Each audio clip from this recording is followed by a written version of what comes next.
So, you've just flushed the toilet. Or maybe you've finished washing the dishes. Ever wonder where all that water goes? It doesn't just disappear. It embarks on an incredible hidden journey. This isn't magic, it's engineering. Every time you pull a plug or flush a chain, you kickstart a vital, surprisingly cool system. It's a behind-the-scenes epic of transformation. It all starts the second water swirls down your drain. We reclaim what we throw away and turn it into something valuable.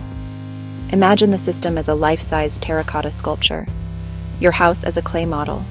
A big, hollow clay pipe comes out from underneath. That pipe is a water slide for wastewater. It joins pipes from neighbors, forming a bigger clay tube, like streams to a river. The network slopes gently downhill, using gravity. A subterranean maze of terracotta tunnels, carrying wastewater from thousands of homes. All roads lead to the treatment plant. Welcome to the treatment plant. The wastewater is a messy mix.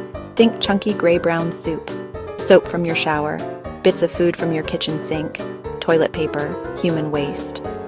All of it sloshes through clay pipes. Not pretty, because it will be cleaned. The first stop for our soupy wastewater is a series of screens and filters. Picture giant clay grates like massive pasta strainers. As the water flows through, these screens catch all the big, obvious stuff. Wet wipes, plastic bits, maybe even a lost toy. Removing this larger debris is crucial because it could clog up the machinery in the later stages. After the initial screening, the water flows slowly into enormous, round terracotta tanks. Think of them as giant calm ponds where the water gets to take a long, slow break. By slowing the flow of water way down, we give the heavier, solid particles a chance to drift to the bottom. We're effectively separating the wastewater into 3 distinct layers. Scum on top, sludge on the bottom, and a layer of somewhat clearer water in the middle. The scum and sludge that have been collected are pumped away to be treated separately. Often, they're processed to create fertilizer or even biogas, a source of energy. Now we get to my favorite part, the biological stage. This is where we unleash an army of microscopic helpers.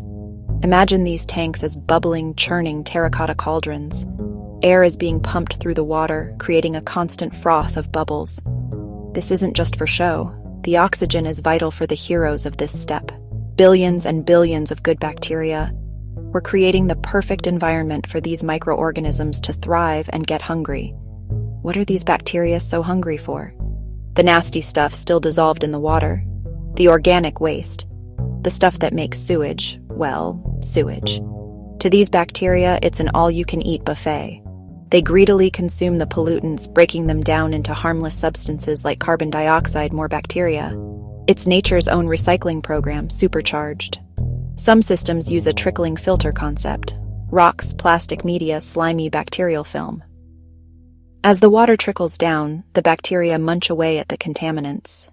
This bacterial feast goes on for several hours. The mixture is carefully monitored to keep our little workers happy and healthy. We're on the home stretch now, but the final steps are perhaps the most important for ensuring public safety. The water from the secondary clarifier looks clean, but it might still contain tiny, invisible pathogens, harmful bacteria viruses. This is the disinfection stage, where we make absolutely certain the water is safe. One common method is to add chlorine, the same chemical used to keep swimming pools clean. The chlorine is powerful enough to kill any remaining disease-causing organisms. Another increasingly popular method for disinfection is ultraviolet or UV light. Imagine the water flowing through a series of clear, terracotta-framed tubes. Inside these tubes are powerful UV lamps. As the water passes by, the intense ultraviolet light zaps any remaining microbes, scrambling their DNA so they can't reproduce. After this step, whether by chlorine or UV, the water is now considered recycled water. We can use this water for irrigating golf courses, parks, agricultural fields, industrial processes, cooling towers at power plants, fighting fires, replenishing groundwater aquifers as it filters through the earth. From a murky mess flushed down the drain to a clean, useful resource, the journey of wastewater is nothing short of amazing. It's not waste, it's water in waiting. And that is a myth worth busting.